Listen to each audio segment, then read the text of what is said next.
got it. Okay. And then what we've been doing is just basically getting started right on the hour, just because that's kind of how we advertise the consortium. Sure. And there, bottom of the screen, also of your screen, you'll notice there's a chat option and there's a Q&A option. If you click on each of those, sometimes during your lecture, the participants will have a question that they type in over there. And we'll try and keep an eye out for it too. Dr. Gupta is on here, and Ms. Buck is on here as well. And different speakers have done different things. Some people answer questions as they're going. Some people would just wait till the end to do it. And it's kind of your personal preference, just like it would be if you're doing in-person lectures. And then the only other thing I'll mention is we are recording, if that's okay with you, and then we edit down and just put them up on the website, because obviously, since we're doing this during the work day for at least the eastern half of the country, some people, in fact, we found that most people are watching them online versus live, and we've had a huge number of hits the last several weeks for our video. Oh wow, that's great. Yeah, it's been awesome. It's been very interesting to see how things work out, but it's been great. So, how did you think about organizing all this so quickly? How did we think about organizing it? Yeah, and you guys did it one of those things. It was out of necessity. I was walking the dogs actually on a Sunday afternoon, and I kind of had one of those light bulb moments, and I said, boy, we're going to have trouble here in a month or so, because we're going to run out of lectures within our department. And so I contacted some of the national leaders, if you will, and they actually came back and they said, hey, you know what, the West Coast, particularly the California schools, have been thinking about doing this too. And so we made a decision to kind of split things up so that, more or less for time zone reasons, really. So we're kind of taking the morning. There's the Great Lakes one that Sarah Mowry from Case Western's running. Then obviously the USC is running the one out west, and hopefully we've got a paper that was accepted for the White Journal to kind of describe the process, but hopefully we're going to be able to kind of combine things at some point, so there's a central repository of the videos. And then of course you got to make a decision of what to do with those. And I don't know if that means a third party like the Society of University Otolaryngologists would take it over, or how that's going to work. Because obviously once life starts to get back to normal a little bit, it's going to be very hard for us to do this during the day, because for example, Miss Buck has a lot of other stuff she's doing during the day besides editing videos and serving as a proctor for this. So. Well, this is great, and there's been such great amount of interest. By the time I took a look at the schedule, I guess 2/3 were already filled up. Yeah, and we've been telling the lecturers, or say, hey, any past institution you've been with, go ahead and let them know too if you want to, because I think we're gonna need one more big push to get more lectures for the rest of the month of May, and then we'll kind of see how things are going in the country in terms of opening up or not. And I know the West Coast has already mentioned they know they're shutting theirs down at the end of June, and we're just gonna have to see with ours how long we're going to be able to go. But I do hope it serves as a template for the future for a kind of a national consortium, or a national I don't know, blueprint for a curriculum, if you will. So, well, I'm gonna turn my video off and mute myself, and then if you want to, you can go ahead and get going. So, thank you again for joining us. Right. Good morning, everyone. Thanks for the opportunity to speak. I hope everyone is staying safe and well. Wanted to share with you some newer insights on oral cavity or squamous cell carcinoma. This lecture will be slightly shorter than 1 hour, so I'll give you a chance to ask any questions that you might have about oral cavity cancer in general. So without wasting further time, I have no relevant financial relationship to disclose in conjunction with this lecture. So throughout this lecture, it will focus more on the intraoperative as well as post-operative management in terms of new knowledge about workup, depth of invasion, lymph node management, as well as newer knowledge about margins, as well as presenting some data about the rationale about why we do adjuvant treatment in terms of margins as well as extranodal extension. And then to wrap it off at the end, we'll discuss a bit about oral cavity cancer in the non-smoker, non-drinker population. So why is oral cavity cancer still important? So, I regard this to be a common cancer, even though the smoking use and alcohol abuse in the Western world is declining. We have to remember that in India and China, there's still a very high proportion of smokers. And it is estimated that in as recently as 2012, there were 530,000 cases worldwide, and it's projected to rise to close to 1 million. This data is amalgamated with data from oral cavity as well as oropharyngeal cancers. And as I mentioned earlier, epidemiologic trends in North America and Europe differ from many world regions. The second reason why I regard oral cavity cancer as being important is that it's still by and large a surgically managed cancer. In that aspect, our knowledge about this issue directly translates into how we manage patients, and we impact patients much more directly, as opposed to other sites of head and neck cancer, which are more treated with chemoradiation. So these are the updated guidelines in terms of management of cancers of the oral cavity. These guidelines have not changed much over recent years. There is stress on performing a complete history and physical examination. There is mention about the use of imaging studies with the option of either a CT neck or an MRI to image local regional sites, and for consideration of PET-CT for imaging of distant sites. So we all know that the gold standard for the diagnosis of oral cavity cancers is biopsy, but I just wanted to show you other modalities of diagnosis that patients may come into our clinic with. Vital staining has a sensitivity of about 84% and a specificity of 70%. Cytology also has a sensitivity of about 91%, together with a specificity of 91%. So in that aspect, it's not 100%. A punch biopsy is still what I regarded to be a gold standard diagnosis.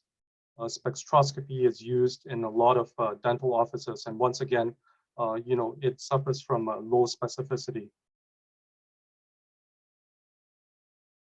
This illustrates what I regard to be the essential role of head and neck imaging studies prior to any operative intervention.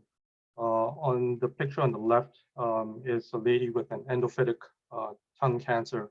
Now, endophytic tongue cancers I regard to be deceiving in that one may not accurately gauge the true extent of cancer, and it's easy to be caught out at the time of surgery. So in that aspect, I regard MRIs to be very good in delineating soft tissue definition to give the true extent of tongue cancer. The other advantage of MRI is that there is less dental artifact. The third advantage of MRIs are that you can visualize the bone marrow to indicate whether or not there is a definitive bony invasion. Of course, in CTs, you can see cortical erosion, but bone marrow invasion with an abnormal signal on the MRI implicates the need for segmental mandibulectomy.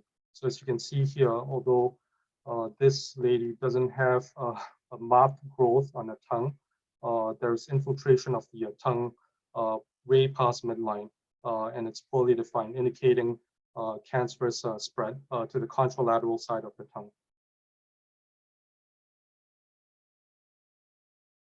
This is another example of the complementary role for head and neck imaging prior to any operative intervention. This was an 81-year-old lady with a clinical T3 tongue cancer. As you can see, the soft tissue definition on CT is not as good as that on MRI, but you can still visualize the cancer in question. And of course, it's PET-a-bit. But what the role of PET imaging also does is to show sites of distant metastasis, which ultimately affects how we counsel patients on whether or not the surgery that we offer them is a truly curative option, or whether goals are palliative in nature, especially in our older patient population. So as I've mentioned, cancer of the oral cavity is still largely a surgically treated disease. Surgery is the preferred option for patients who do not tolerate or poor candidates for general anesthesia or surgical candidates. The definitive radiotherapy is also an option. But for early stage oral cancers, the NCCN guidelines recommend resection of the primary with or without neck dissection. I'll go on in later slides about the evidence basis behind an elective neck dissection. The other alternative that patients are also presented with for the NCCN guidelines is the use of sentinel lymph node biopsy. And the same applies for advanced stage cancers. Surgery is still the preferred treatment option. For advanced stage cancers, T3, T4, or with involvement of the neck, resection of primary is recommended option, followed by ipsilateral or bilateral neck dissection. Wanted to mention the new 8 staging criteria for the AJCC staging for oral cavity cancers. Prior to this, the T staging was centered mostly on the absolute size of the cancer. So previously, a T1 cancer would be anything equal to or less than 2 centimeters. A T2 cancer would be between 2 to 4 centimeters. What the new 8 staging criteria incorporates is also depth of invasion of the cancer. For example, what would previously be a T1 cancer, less than 2 centimeters, but with a depth of invasion in excess of 5 millimeters, would be upstaged to a T2 cancer. So similarly, a cancer between 2 to 4 centimeters with a depth of invasion of greater than 10 millimeters would be upstaged to a T3 cancer. There's a critical distinction between what we call depth of invasion and tumor thickness. So these terms are sometimes used interchangeably, but they actually have a difference in terms of how our histopathologists interpret them. Depth of invasion refers to the extent of cancer invasion beyond the basement membrane. So in this case, the black line delineates the normal basement membrane, and what we regard to be the depth of invasion is anything deeper to that. Tumor thickness is slightly a different variant in that it also sometimes can incorporate the exophytic extent of the cancer. So these terms are not meant to be used interchangeably.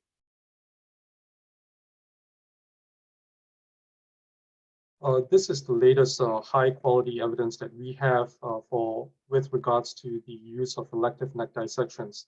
So essentially in patients with a clinically node-negative neck on clinical exam or physical exam or imaging studies, there are 2 options. One, to dissect the neck at the time of surgery, or the other option is to follow the neck closely with imaging studies and only perform what we call a therapeutic neck dissection when lymph node metastasis is manifested.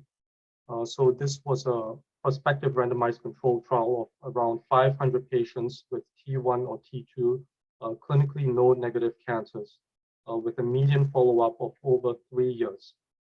So the line above shows, the graph above shows overall survival. In patients who had undergone elective neck dissection, there was a survival benefit at 3 years in excess of 20%. Similarly, the graph below shows disease-free survival. Patients who underwent an elective neck dissection, even in the absence of clinically node positive disease, had a survival benefit of over 20%.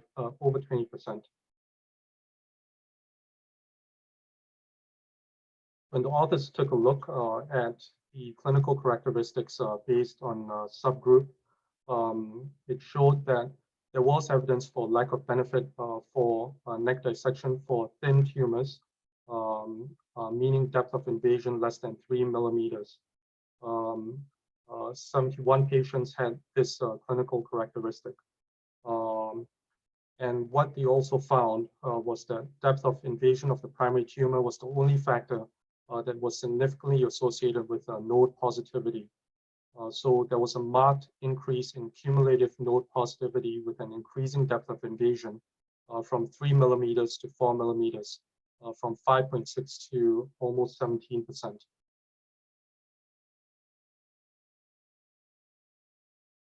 The other way of managing the neck is to use sentinel lymph node biopsies. So these are a couple of representative studies. Many of them are done in a multi-center fashion. In the first two studies, sensitivity was shown to be over 90% with a negative predictive value of over 90% as well. What these studies also show is that the sensitivity for sentinel lymph node biopsies depends on the site of the oral cavity cancer and is regarded to be less accurate in patients with floor of mouth cancers. There have been no direct comparisons with either an elective neck dissection or sentinel lymph node biopsies, but there is an upcoming trial which will be recruiting, I believe, starting around this time of the year. So essentially, patients will be randomized to either an elective neck dissection or sentinel lymph node biopsy.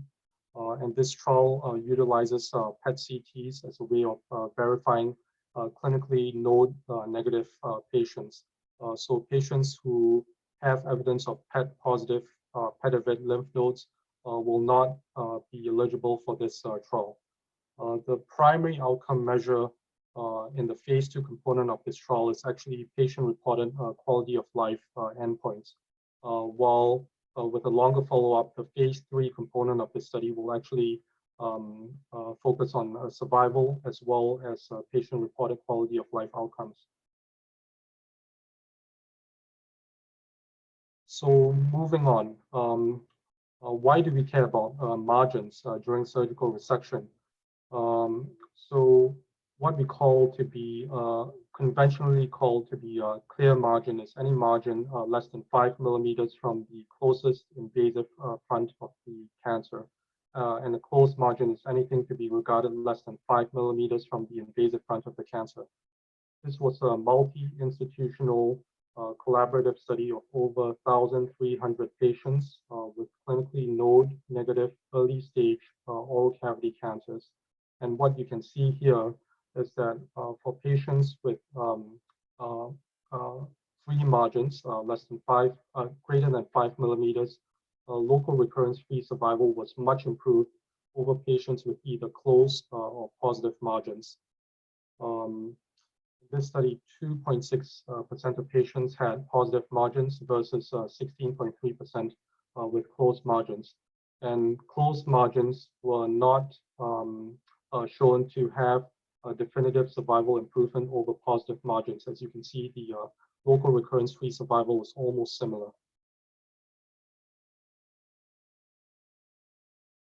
In recent years, there has been further scrutiny on what we regard to be closed margins. Some studies have focused on subsite analysis. So these are representative examples of two retrospective studies. The one on the left was a study from Memorial Sloan Kettering, consisting of close to 400 patients. They determined that the optimal cutoff for local recurrence-free survival was 2.2 millimeters. This cutoff was compared to the traditionally accepted criteria for 5 millimeters. And it was shown that patients with a margin on the oral tongue cancer resection between 2.3 to 5 millimeters had the same local recurrence-free survival as patients with a margin of greater than 5 millimeters. So margins affect us in a way in that it's always a balance between taking out too much and taking out too little. The study on the right was a second study from the University of Iowa. So they found that the margin, optimal margin, was actually 1 millimeter from the closest invasive front of the cancer. The local recurrence rate for positive margins was 44%. For margins less than 1 millimeter, it was 28%. And for any margin beyond that, the recurrence rate did not differ significantly. It was 17% for 2 millimeters versus 11% for margin rate greater than 5 millimeters.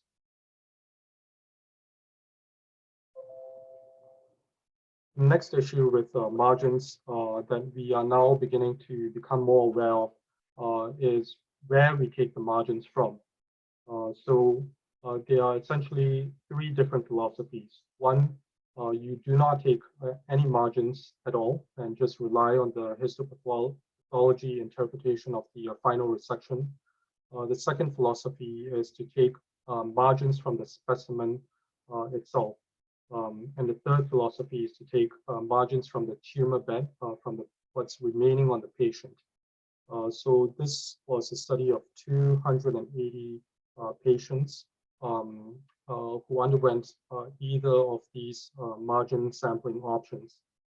Now, what this study showed was that the status of the margins obtained from the glossectomy or the patient wound bed did not correlate with the final status of margins.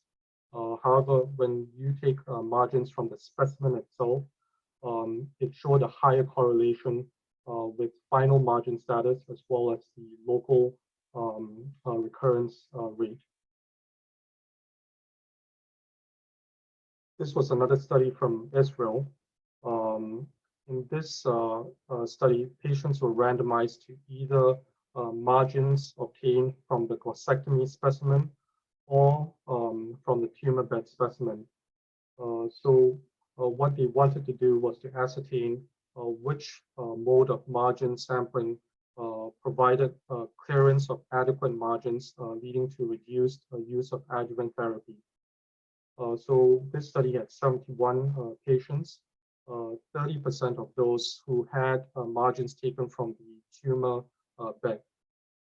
Frozen section analysis revealed positive or closed margins that led to an extension of the surgical resection in about 43% of the specimen-derived margin arm and 10% in those taken from the tumor bed. So after final histopathologic analysis, the Y-negative margin rate was 84% in the specimen-driven margin arm, compared to much less, about 55% in the tumor bed margin arm.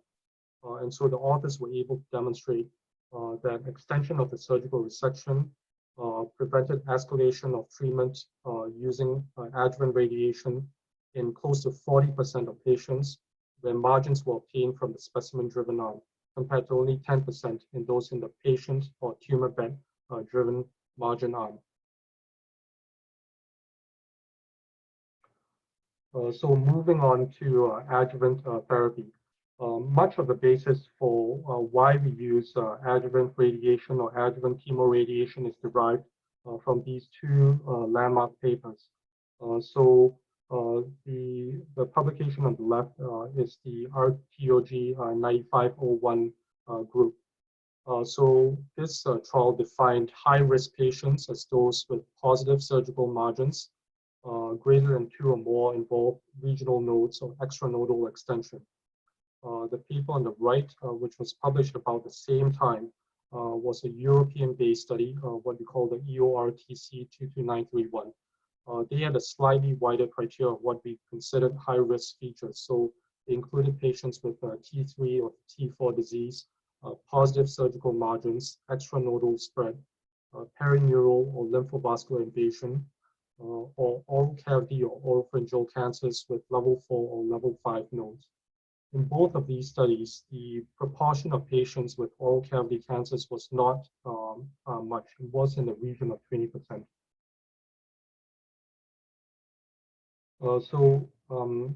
both the EORTC and RTOG studies showed that with the addition of chemotherapy, in addition to adjuvant radiation, for patients with what they classified as high-risk features, adjuvant chemoradiation gave much improvement in progression-free survival, as well as reduced local or regional relapse.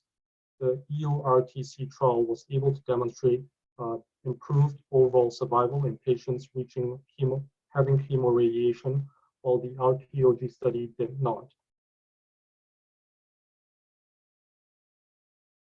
So a combined analysis of both these studies published in Head and Neck subsequently showed that the effect was mainly focused on patients with margin positive disease, as well as extranodal extension.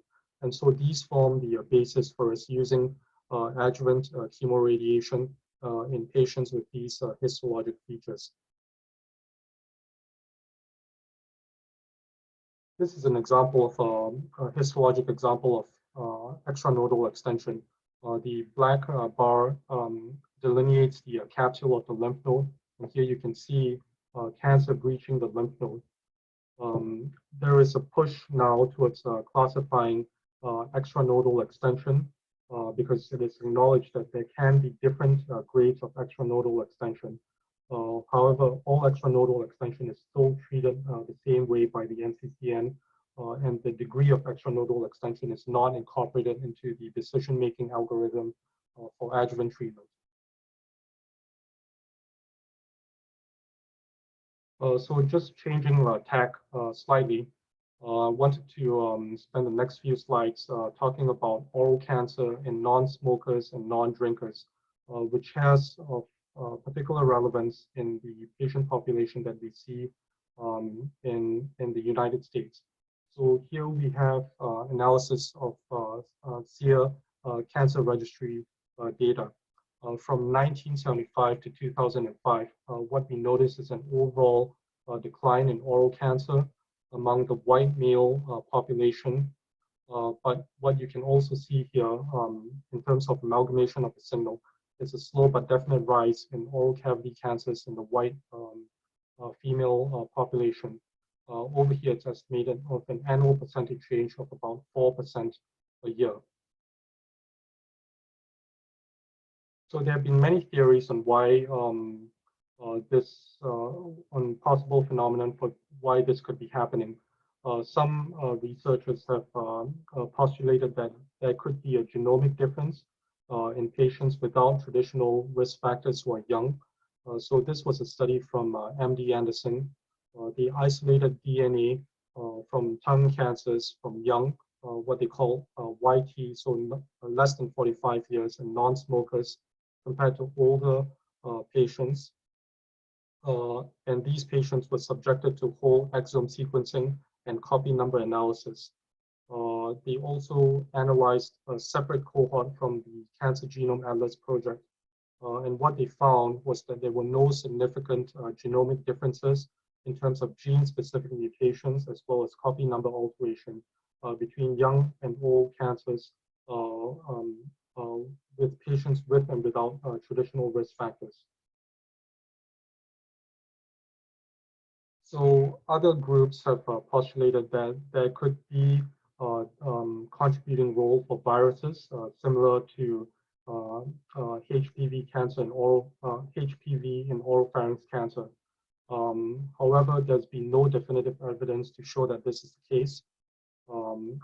Lincoln and group analyzed 409 oral cavity squamous cell carcinomas, and only close to 6% were positive for high-risk HPV E6 and E7 mRNA.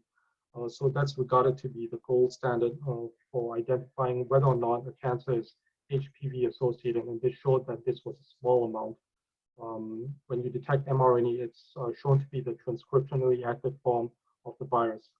And you may see some centers analyzing for P16 immunohistochemistry, similar to what is being done for oropharynx cancers. However, it's shown to have a poor positive predictive value. Dr. Lee's group published in 2015 their results of a transcriptome analysis through 3 different methods in 19 tumor samples and showed no detection of tumor-associated viruses.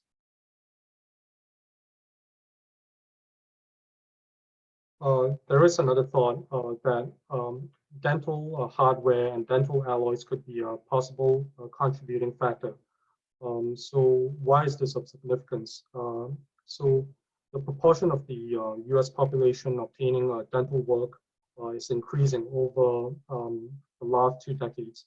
The American Association of Orthodontists has reported a 20% increase in patients receiving orthodontic treatment from 2010 to 2012.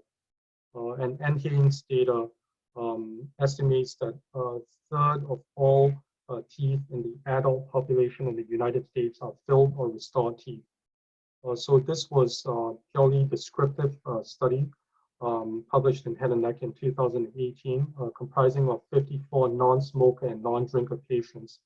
You can see these are illustrative of examples of patients from this case series demonstrating oral cavity cancers right adjacent to metal alloys or gold or metal fillings on the same side as the cancer and in the same vicinity adjacent to these dental restorations.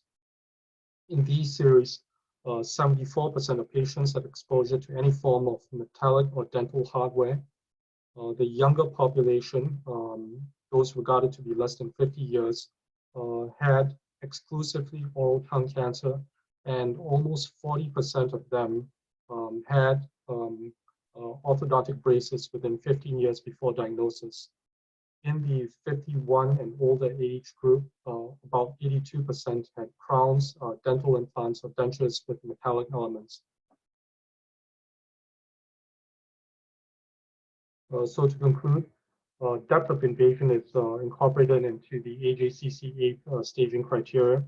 There is recent level 1 evidence for the performance of an elective nodal dissection, even in the presence of even in the absence of clinically node-positive disease. We went over the level 1 evidence for the rationale for chemoradiation for positive margins and extranodal extension. And that's it.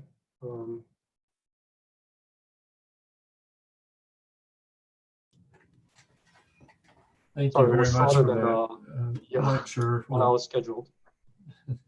Let me see if anybody out there in the audience has any questions regarding the lecture, just any questions regarding the oral cavity cancer in general.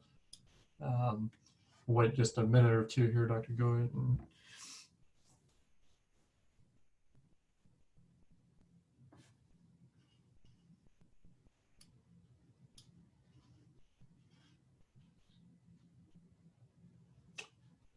While we're waiting on any questions pop up, how is your clinical practice? Have you guys been shut down almost completely, or are you doing any cases right now?